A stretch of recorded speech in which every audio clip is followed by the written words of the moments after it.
नमस्कार साथियों, स्वागत है आप सभी का आपकी अपनी पाठशाला पर। मैं हूं अंकित अवस्थी। दुनिया में जहां एक और आर्टिफिशियल इंटेलिजेंस पर अब दुनिया भर के देशों को चिप की लड़ाई लड़ते देख रहे हैं। अमेरिका और चाइना आए दिन चिप किसको कौन बेचेगा नहीं बेचेगा, एनवीडिया के स्टॉक्स का क्या होगा, साउथ कोरिया की कंपनियां कितना ऊपर जाएंगी, ये सब सुन रहे हैं।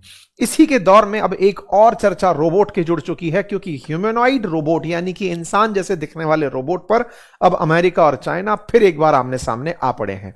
ऑलरेडी चाइना ने एआई के अंदर तो अमेरिका के साथ चलकर लगभग उसके बराबर नहीं तो हां उस रेस में अब दूसरे पायदान पर तो बेहतर खड़ा ही है, लेकिन रोबोट में कहीं ना कहीं वो अमेरिका को पटखनी दे गया है। इसी के चलते हुए अमेरिका की तरफ से ट्रंप एडमिनिस्ट्रेशन ने चाइना से आने वाले इंसान जैसे दिखने वाले रोबोट्स पर बैन लगा दिया है। ये बड़ी सुर्खी बनती है, हेडलाइन बन जाती है, लेकिन इसी बीच में शी जिनपिंग अपने देश में एक नया फरमान जारी कर देते हैं और कहते हैं युद्ध की तैयारी करनी है, लेकिन अब रोबोट से युद्ध लड़ा जाएगा। Military to step up use of unmanned AI technologies. बोले युद्ध में जाने के लिए एआई का इस्तेमाल होगा, ह्यूमनॉइड रोबोट का इस्तेमाल होगा। मतलब अब चीनी आर्मी को भी ये बचाने की तैयारी कर रहे हैं। अब उसकी जगह मशीनों से लड़ाई होगी। इसके क्या मायने हैं? क्या आने वाले समय में जंग मशीनें लड़ेंगी? क्या इस तरह से जो आप देख रहे हैं किसी भी क्रिटिकल कंडीशन में मूवमेंट करते हुए रोबोट्स को आप स्क्रीन पर चलते हुए देख रहे हैं, इस तरह से फाइट के लिए रोबोट गन लगा करके इंसानों के साथ जंग में, जहां पर कि जान का खतरा मशीन की जान का खतरा होगा, जिसमें जमीन जान नहीं है, वो जाकर ऑलरेडी क्या इस तरीके से युद्ध को आसान बना देगा? क्या इस तरीके से रोबोट सुरक्षा मिशनों में सेना के साथ बहुत सारे मोर्चों पर युद्ध लड़ता हुआ दिखाई देगा? ये सारी बातें आज के बहस में बन चुकी हैं। इतना ही नहीं, जब सैनिक भी रोबोट के रूप में या रोबोट ही सैनिक होंगे तो क्या होगा? यानी आने वाला समय कहीं ना कहीं मेटावर्स के वॉर सीन का सा दिखाई देने लगेगा। यानी कि फ्यूचर वॉर रोबोट की वजह से होंगी, रोबोट ही सुरक्षा कर्मचारी होंगे। इस समय पर बड़े प्रदर्शन चल रहे हैं, बिल्कुल पुलिस की वेशभूषा में रोबोट चलते हुए दिखाई दे रहे हैं। रोबोट्स को देख करके पुलिस की पुलिसिंग जो है वो रोबोट करते हुए शो ऑफ सीधा सीधा चीन की सड़कों पर किया जा रहा है। हम डिटेल में इन सब बातों पर चर्चा करेंगे, लेकिन उससे पहले एक जरूरी जानकारी। आपने अगर इतनी देर तक वीडियो सुन लिया है तो आपने 2-4 मिनट हमारे साथ बिता ली है। अब कुछ सेकंड और बिताइए और चैनल को रुक करके पहले सब्सक्राइब कर दीजिए। ऐसा इसलिए क्योंकि आप एक बार कहीं ना कहीं वीडियो में खो जाते हैं और जो सबसे जरूरी काम है वो भूल जाते हैं। आपका जो योगदान है हमारे लिए वो बहुत मायने रखता है। सब्सक्राइब का बटन दबा करके हमारे इस काम को जो हम आपके लिए एक साथ मिलकर कर रहे हैं, इसे अपना समर्थन दीजिए। चलिए शुरू करते हैं मेरे प्यारे साथियों।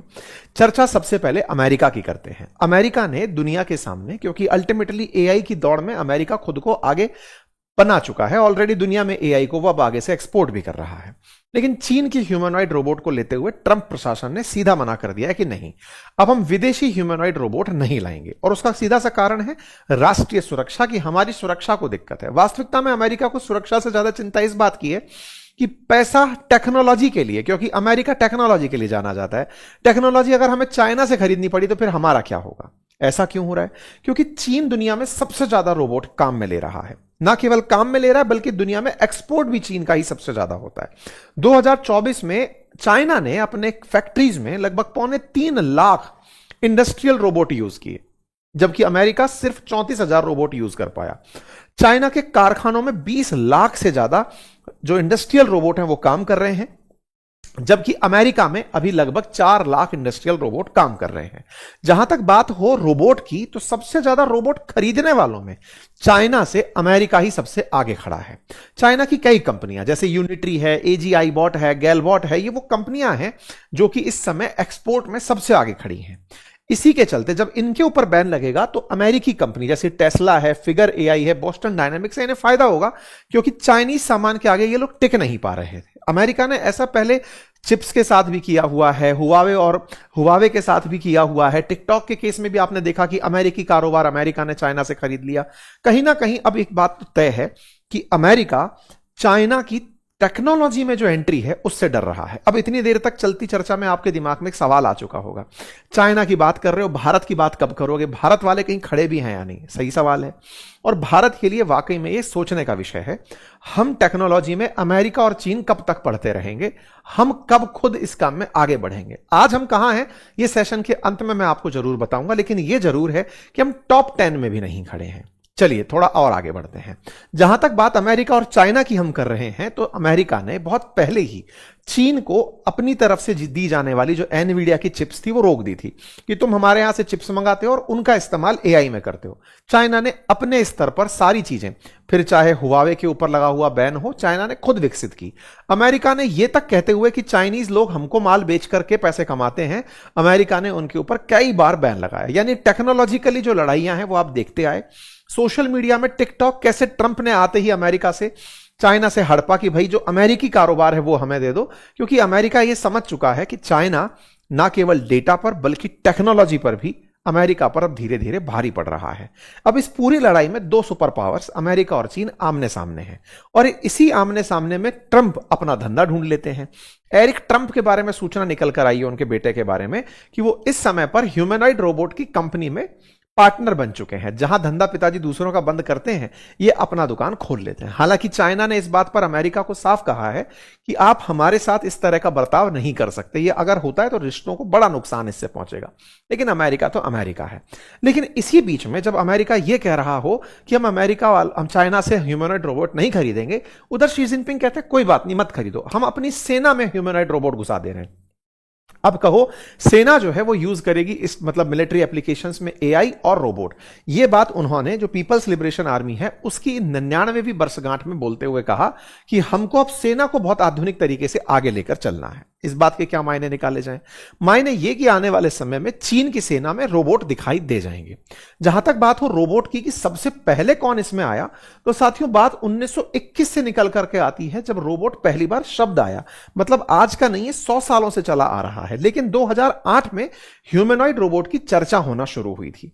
इस दौर में रोबोट का जो निर्माण हुआ वो मशीन के रूप में, कि मशीनों का काम, इंसान का जो काम है वो अगर मशीन करे तो वो काम आसानी से करे, प्रिसीजन और एक्यूरेसी से करे। अमेरिका भी एलॉन मस्क की मदद से ह्यूमनॉइड रोबोट में 2022 में एंट्री कर गया था।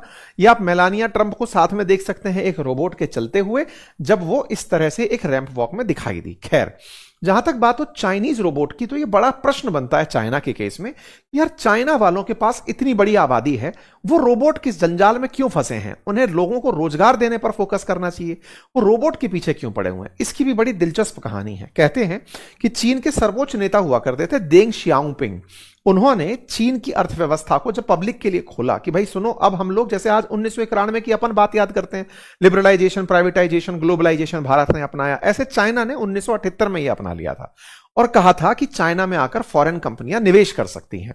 और स्पेशल इकोनॉमिक जोन जिसे सेज कहते हैं, जैसे हमारे देश में, ऐसे चाइना में भी बनाए गए। उसमें धीरे धीरे America, Japan, south Korea, Germany, यहां के निवेशक आकर के निवेश करने लगे और चाइना में कई तरह की टेक्नोलॉजी पहुंचने लगी। जैसे आज हम देखते हैं नीमराना के अंदर सेज बना हुआ है, राजस्थान के कई जगहों पर काम कर रहे हैं सेज के अंदर बहुत सी कंपनियां, जैसे भारत के अंदर जापानी कंपनियां काम कर रही हैं, जर्मन कंपनियां, ऐसे चाइना में भी कंपनियां पहुंचना शुरू हुई। इसी बीच में चाइना के जो लोग लेबर बन रहे थे, जा करके काम कर रहे थे, चीन ने यहां पर एक मौका समझा कि देखो दुनिया के लिए हम सस्ते लेबर जरूर देते हैं, दुनिया की हम फैक्ट्री बनने की हिम्मत भी रखते हैं, लेकिन क्या होगा जैसे जैसे लोगों के पास पैसा पहुंचने लगेगा, मजदूरी बढ़ने लगेगी। और जब मजदूरी बढ़ने लगेगी, यही कंपनियां जो सस्ते लेबर के लिए आज हमारे पास आई हैं, ये हमारी लेबर्स की बढ़ती हुई सैलरी के कारण भाग जाएंगी। इसी सोच के चलते हुए वर्ष 2000 में चीन ने रोबोटिक्स और ऑटोमेशन पर बड़ी संख्या में निवेश करना शुरू किया। विश्वविद्यालयों के अंदर, अनुसंधान संस्थाओं के अंदर निजी कंपनियों को सब्सिडी दी जाने लगी कि तुम लोग रोबोट पे काम करो। मतलब एक तरह से समझो, दुनिया एक तरफ वैश्विक आर्थिक मंदी में जूझ रही है, चाइना अपनी पूरी दिमागधारी को लगा के रोबोट में घुसाया हुआ है कि नहीं कुछ भी करो, रोबोट बनाने हैं। बोले क्यों? बोले इंसान की जगह रोबोट काम करने चाहिए, ताकि कभी भी लोगों का स्ट्राइक पे जाना, लोगों की मेहनताने की मांग करना, यह सब दिक्कत ही खड़ी ना हो। इसके बाद आता है 2015।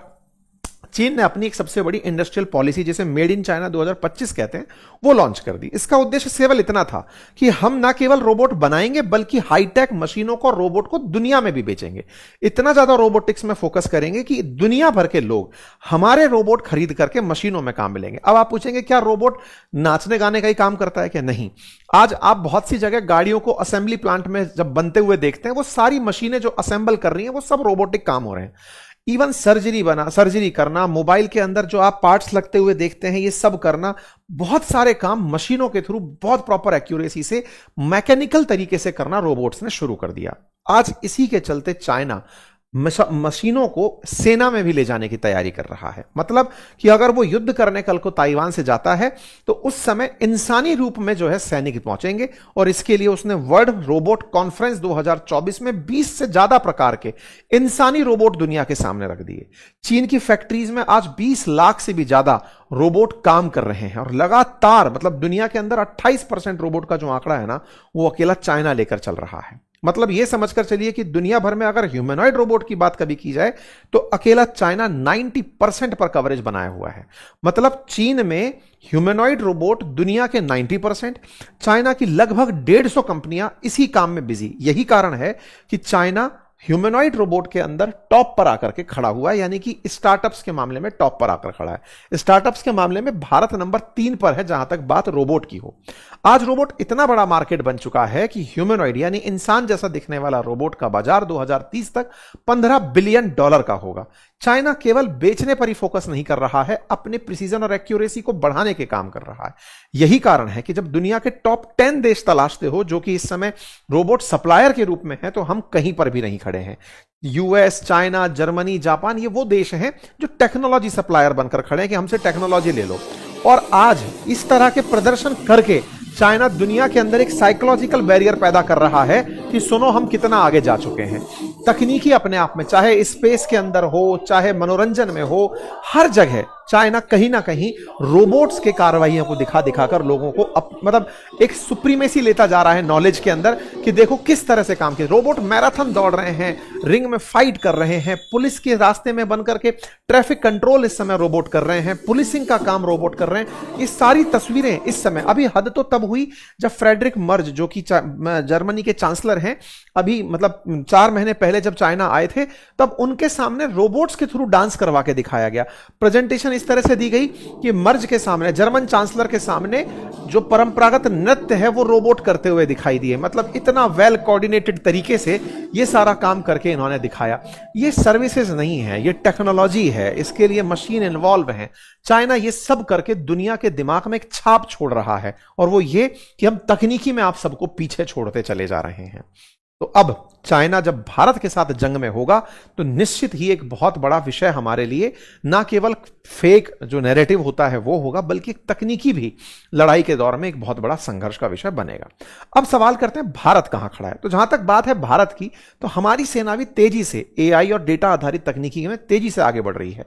हमारी भी एआई आर्मी, नेवी, एयरफोर्स के साथ साथ काम कर रही है। सीमा सुरक्षा के लिए हम लोग एआई पावर्ड सर्वेलांस सिस्टम में आगे बढ़ रहे हैं, और एआई के नाम पर हम भी ह्यूमनॉइड रोबोट्स के साथ काम करना, भारत शक्ति जैसे हालिया अभ्यास में हमने खुद ने परेड के अंदर भी भविष्य को कैसा मानते हैं हमने वो दिखाया है। भारत ने अभी बीते कुछ समय में ये सब चीजें महसूस की हैं कि आने वाले समय में भारतीय सेना के लिए चाहे ड्रोन हो, चाहे काउंटर ड्रोन सिस्टम हो, उन सब चीजों में हमें तकनीकी को अपने साथ लाना होगा। और यही कारण है कि भारतीय सेना भी अब आने वाले समय में अपना जीपीटी जैसा सिस्टम सेल एआई विकसित करने में लगी हुई है।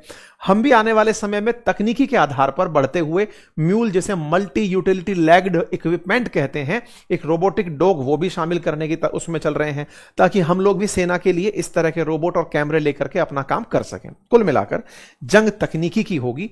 अब वो शायद दौर चला गया जब बॉर्डर्स के आमने सामने लोग खड़े होकर के गोलियां चलाया करते थे। आपको क्या लगता है? अपनी राय कमेंट बॉक्स में जरूर दीजिएगा। लेकिन उससे पहले, कमेंट से पहले आप सब्सक्राइब वाले बटन को दबाकर चैनल को सब्सक्राइब करना मत भूलिएगा। फिलहाल के लिए इतना ही। अपना ख्याल रखें। धन्यवाद।